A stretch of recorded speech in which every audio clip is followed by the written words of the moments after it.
Man, you break out of wrestling, man. You can have as many exposés as you want, but back in the day, you bring out those baseball bats, and all of a sudden wrestling gets real again. The threat of these guys is real, and they got over like gangbusters. And I remember it, and then, it's funny talking about it because I missed so much of it. I was on the road 24/7, 365, doing the Stone Cold thing because, like you said, they were kicking our ass on television for a long time straight, and then we finally started winning the war. But I was so busy doing my thing, I didn't get a chance to watch everything that they were doing. When I could, obviously, it's not like they have DVRs these days. It's a lot easier to record. My dumb ass, I'm talking about technology these days, I couldn't get my VCR program to record, way back in the day. Yeah. So it's always fun for me to, read about it as I do my research, but listen to a cat break it down.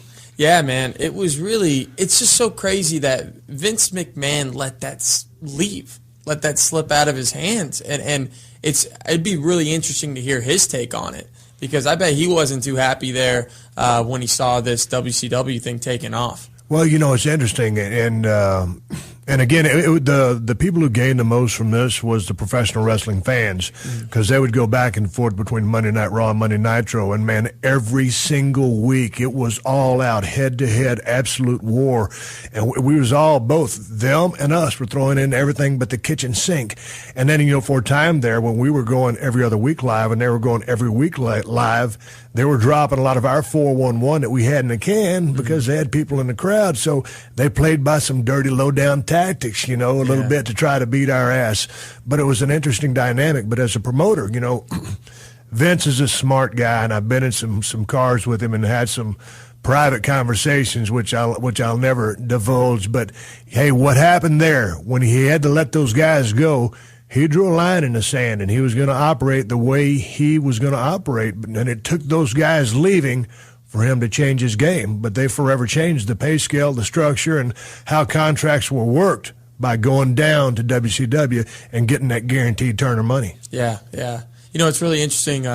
You really see that Vince McMahon was a genius in the sense that his moves, his tactics withstood the test of time.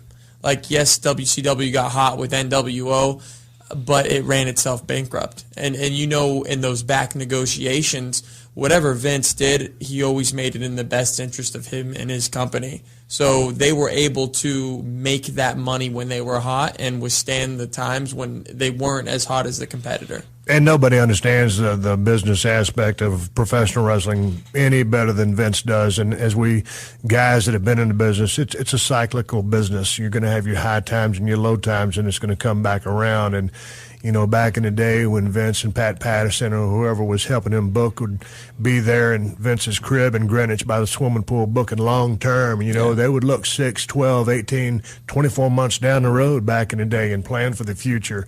And, today's game is so different, and still trying to plan ahead as much as you can, but it's a different dynamic. But nobody knows the business as much as Vince. He's a third-generation promoter, a guy who's weathered every single storm you can throw at him. And, every single year when Monday Night Football comes on, there's competition.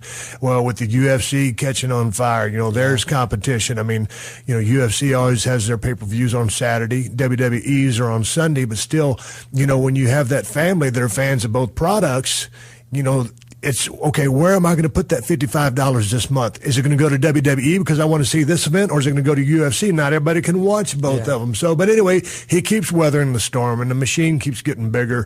Globally, they keep expanding. They're in more countries and more languages than they've ever been before. And, I know they get some new shows, some new reality programming that they're, doing. They continue to go into the, lower budget movie, genre, and so they've got more irons and different fires. They've got the big training camp down there in Orlando that everybody's all fired up about. So make no mistake about it. Vince McMahon and the WWE will always be around, and I think business will always be good for them.